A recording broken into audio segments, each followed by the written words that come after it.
الرحمن الرحیم۔ آج ہم 8واں چیپٹر شروع کرنے لگے ہیں، آمریت، جس کو انگلش میں ڈکٹیٹرشپ کہا جاتا ہے۔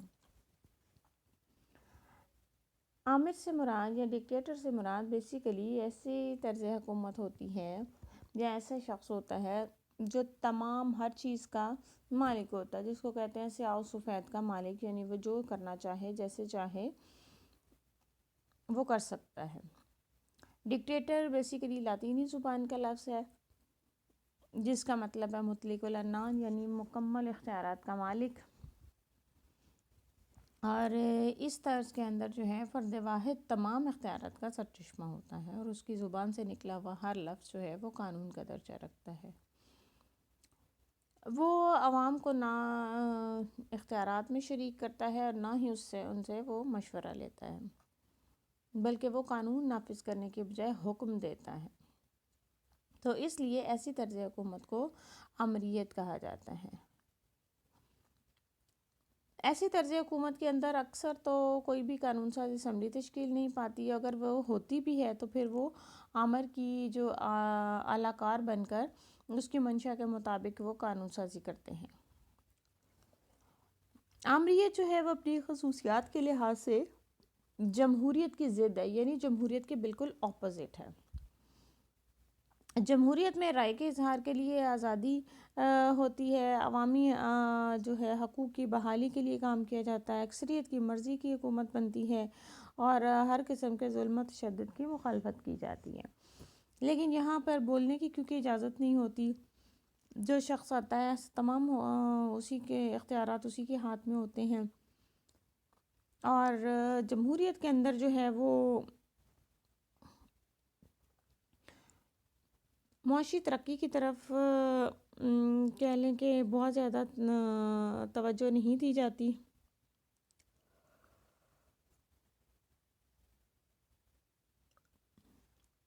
بلکہ وہ صرف عوام کو خوش کرنے کے لیے کچھ نہ کچھ ایسے کام کیے جاتے ہیں جو وقتی طور پر ہوتے ہیں، اور وقتی طور پر ان کو خوش کر کے 1-2 سالہ منصوبہ 3 سالہ منصوبے پورے کر کے اور نیکسٹ ووٹ لینے کے لیے نیکسٹ الیکشن میں آنے کے لیے جد و جہد کی جاتی ہے۔ جبکہ آمر جو ہوتا ہے وہ اگرچہ لوگوں کی امنگوں کا خیال نہیں رکھتا، ان کے جذبات کو کچلتا ہے، لیکن وہ دوسری طرف جو ہے وہ یہ جتنی کہہ لیں کہ ترقی ہوتی ہے، لانگ رن منصوبے جتنے بنتے ہیں 15 سال کے 20 سال کے یا لمبے، وہ سارے انہی ادوار میں بنتے ہیں۔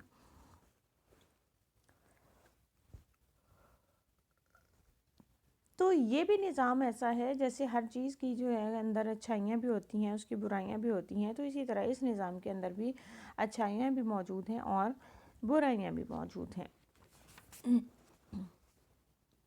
اس کی ہم ڈیفینیشن دیکھتے ہیں۔ فورڈ کہتا ہے کہ dictatorship is the modern word. In the modern world, dictatorship is the assumption of extra legal authority by the head of the state.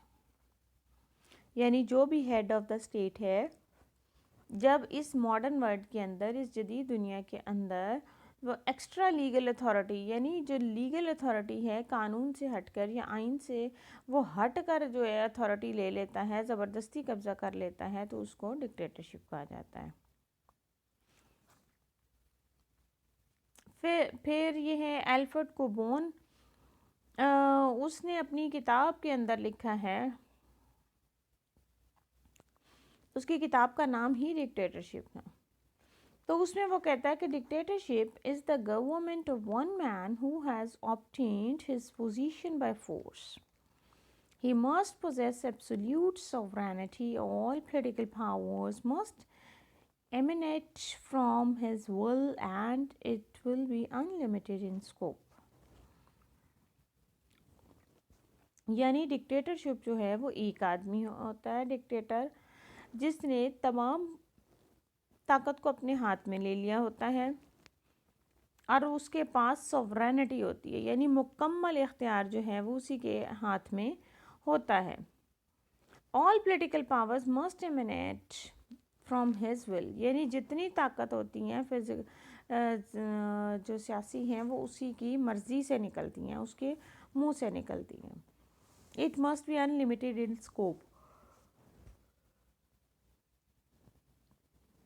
تو اس کا کوئی اسکوپ ہی نہیں ہوتا، یعنی انلمیٹیڈ ہوتی ہیں اسکوپ میں کہ اس کا کوئی دائرہ کار نہیں ہوتا. آپ یہ کہہ لیں کہ اس کی انلمیٹیڈ پاورز ہوتی ہیں.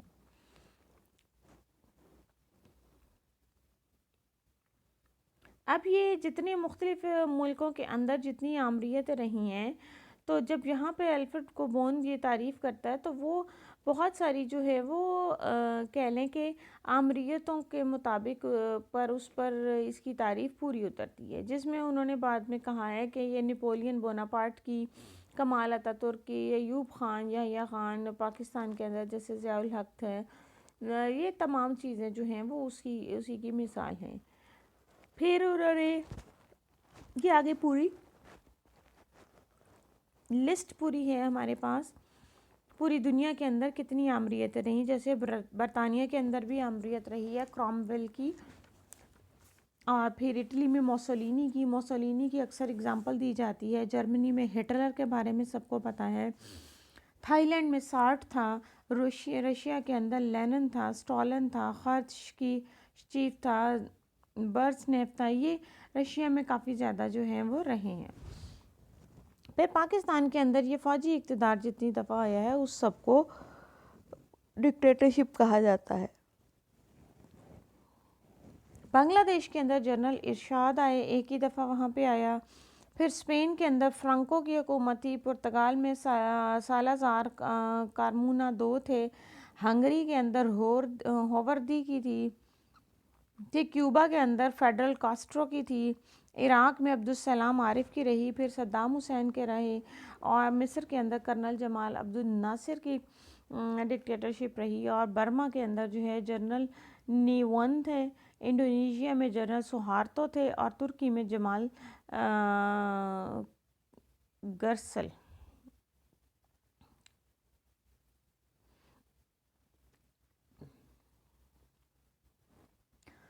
تو یہ ساری جتنی آمریتیں ہیں دنیا کے اندر اس کی مثالیں دی جاتی ہیں کہ یہ ڈکٹیٹرشپس تھیں. اب ہم آگے دیکھتے ہیں آمریت کی اقسام. آمریت کتنی قسم کی ہوتی ہے؟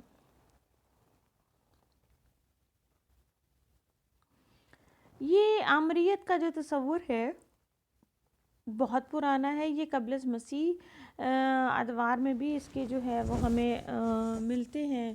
کچھ تانے بانے وہاں پر جا کے ملتے ہیں. وہاں پر بھی ایسی حکومتیں موجود تھیں. اس میں سب سے پہلے رومن آمریت کا دیا گیا ہے کہ رومن آمریت کیا تھی.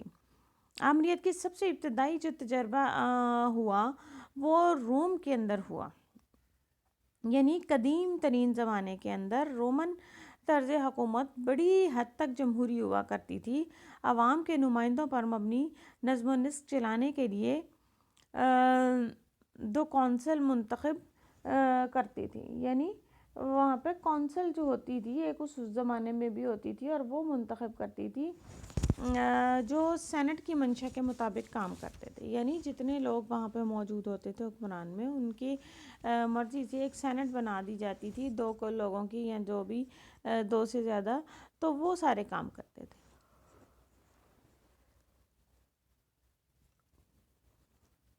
پھر جب کبھی ریاست میں داخلی انتشار یا خارجہ جارحیت کا احتمال ہوتا تو سینٹ کے ارکان ایک فرد کو مکمل اختیار کا مالک بنا کر اسے قوم کی عظمت کی بچاؤ کی ذمہ داری اس کے سپرد کر دیتے.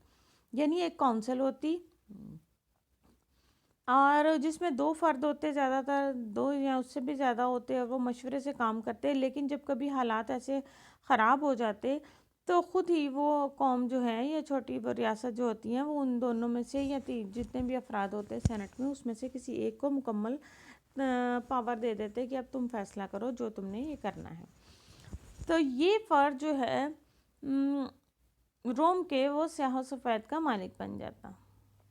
ٹھیک ہے، یعنی روم کے اندر رومن جو امپائر تھی روم کے، تو وہ مکمل طور پر مالک بن جاتا. پھر جولیس سیزر جو ہے اسی نوعیت کا آمر تھا. جولیس سیزر بھی اسی طرح سے وہ بادشاہ بنا تھا. پھر آمر کو صرف 7 سال کے لیے ہنگامی صورتحال کے تحت مکمل اختیارات ملتے تھے. قدیم آمریت دراصل عارضی بندوبست تھا جس میں موجودہ آمرانہ حکومت کا برعکس آمر کا باقاعدہ چناؤ ہوتا تھا. یعنی اگر ہم جس کو وہ آمریت کہتے ہیں وہ آج کی جمہوریت کے مشابہ کہہ رہے ہیں. یعنی آج 5 سال کے لیے وزیر اعظم چنا جاتا ہے تو وہاں پر وہ 7 سال کے لیے چنتے تھے اور اس کو وہ آمریت کا نام دیتے ہیں. پھر فوجی آمریت آ جاتی ہے، ملٹری ڈکٹیٹرشپ. یہ ہم سے بہتر کوئی نہیں جان سکتا کیونکہ ہمارے ملک میں بار بار یہ چیزیں ہوئی ہیں.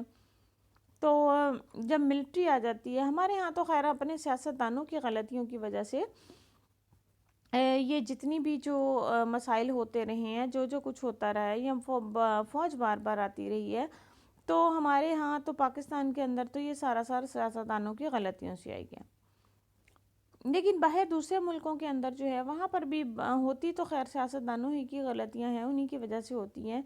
تو موقع ملتا ہے فوج کو کہ وہ اقتدار میں آ جائیں. تو یہ چارلس اول اور پارلیمنٹ کے درمیان ایک دفعہ برطانیہ کے میں چارلس اول اور پارلیمنٹ میں لڑائی ہو گئی. اس کو خانہ جنگی کے نتیجے میں بادشاہت کو وقتی طور پر ختم کر کے پارلیمنٹ کے حامی جرنیل کروم ویل نے اپنی آمریت قائم کر دی. اب اس وقت یہ ہوا کہ چارلس اول جو کہ بادشاہ تھا اس وقت کا، اس کی اور پارلیمنٹ جو ان کی تھی اس میں لڑائی ہو گئی. تو جس کی وجہ سے جو فوجی جرنیل تھا ان کا کروم ویل اس نے کے ہاتھ میں اقتدار آ گیا. پھر 18ویں صدی کے اندر نیپولین بوناپارٹ نے فرانس میں فوجی انقلاب برپا کر دیا. تو بوناپارٹ کی ہمیں 18ویں صدی میں مثال ملتی ہے فرانس میں. اس کے اختیار میں پورے جو ہے اختیارات اس کے ہاتھ میں آ گئے.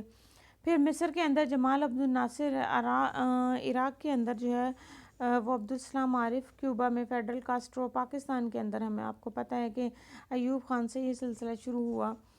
لیکن ایوب خان کے بھی کہہ لیں کہ حکومت میں آنے سے پہلے جو پیچھے حالات تھے ہمارے سیاستدانوں کی آپس میں کشمکش اور ملک کو کے مفادات کو جو ہے بالکل پس پش ڈال دینا تھا، جس کی وجہ سے ایوب خان کو اقتدار سنبھالنا پڑا. پھر آ جاتی ہے جی پارٹی آمریت. یہ 20ویں صدی میں فاشی آمریت، فاشسٹ جو لوگ تھے، آمریت نے جو مقام حاصل کیا تھا، یعنی فاشسٹ ایک ہی بندے کی حکومت مکمل طور پر وہ کہہ لیں کہ مکمل اختیارات کسی کی مرضی کے بغیر، کسی کو بھی پوچھے بغیر، کسی سے مشورہ کیے بغیر ہر چیز کرنا. تو وہ آمریت کی کسی اور قسم کو نہیں مل سکا. 20ویں صدی کے اندر جو ہے پہلی جنگ عظیم کی تباہ کاریوں اور جرمنی اور اٹلی کی معاشی پریشانیوں اور جرمن قوم پر اتحادیوں کے مظالم نے یورپ میں 2 عظیم آمریتوں کو جنم دیا. یہ یقیناً حالات کے پیداوار تھیں. یعنی جو جنگیں ہو رہی تھیں، خانہ جنگی تھی، لوگ لڑ رہے تھے، مر رہے تھے، کھانے کو ان کو کچھ نہیں تھا. تو پہلی آمریت 1922 میں وجود میں آئی جب ملکی حالات سے نالاں ہو کر عوام کی بہت بڑی تعداد نے موسولینی کی قیادت میں اکٹھے ہو گئے. تو انہوں نے روم کی طرف باوردی مارچ کیا، یعنی باوردی فوج کی وردیوں میں. موسولینی کی فاشی پارٹی نے اس مارچ کے ذریعے اپنی طاقت کا مظاہرہ کی. یعنی فاشسٹ وہ شخص ہوتے ہیں جو اپنی طاقت کا مظاہرہ کرتے ہوئے، یعنی ایک تو اقتدار حاصل کر لیا اپنے ملک کے اندر، بادشاہ بن گئے، ڈکٹیٹر بن گئے، لیکن اس کے بعد پھر وہ اپنی اس طاقت کا مظاہرہ کرتے ہوئے دوسرے ملکوں پر چڑھائی کر دیں، دوسروں کی طرف چل پڑیں.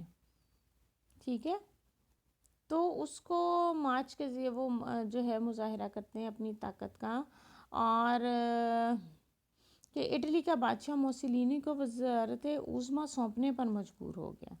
یعنی اتنا زیادہ اپنی طاقت کا آپ مظاہرہ کریں کہ کسی بھی حکومت کو گرا دیں اور اس کی جگہ قبضہ کر لیں، تو ایسی حکومت کو فاشسٹ حکومت کہا جاتا ہے. یعنی جو کسی اور کو گرا کر زبردستی جو ہے اس پر قبضہ کر کے آئی ہوتی ہے.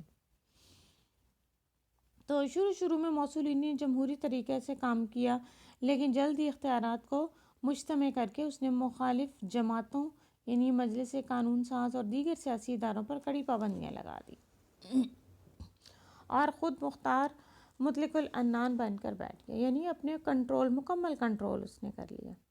وہ عوام کو اٹلی کی کھوئی ہوئی عظمت لوٹانے کا وعدہ کر کے برسر اقتدار میں آیا تھا اور اپنے پروگرام کے ذریعے اس نے ملک کی معاشی بدحالی سے نجات دلانے کی کوشش کی.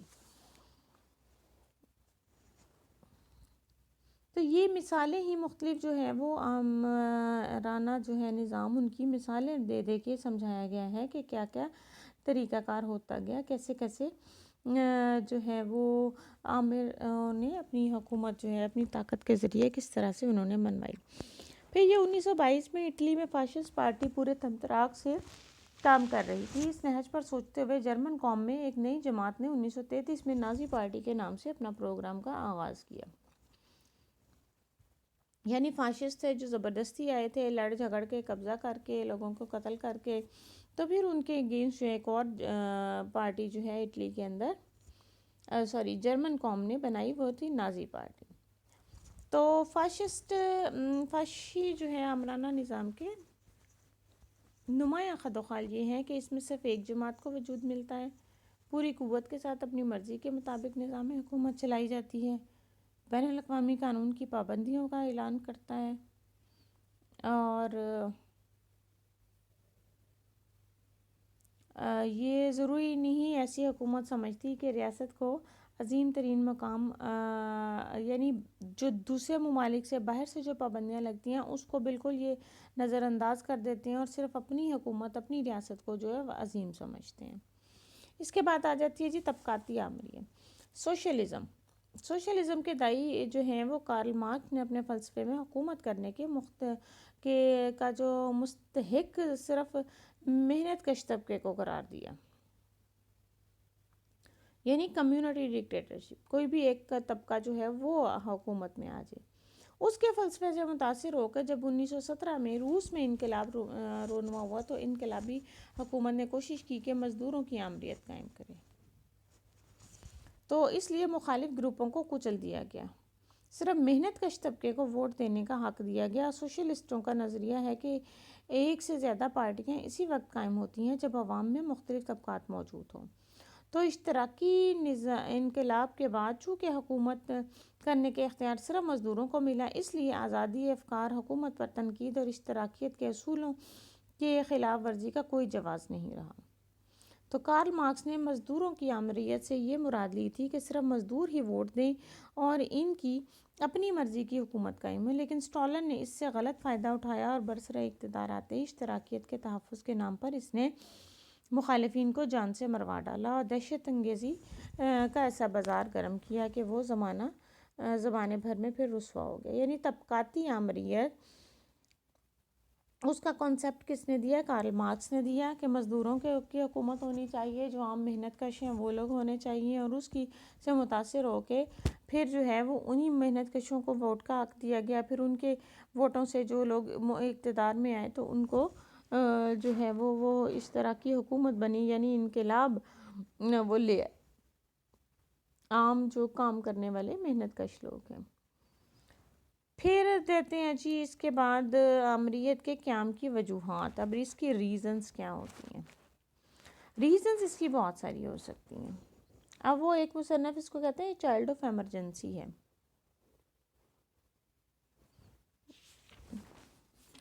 میں اس کو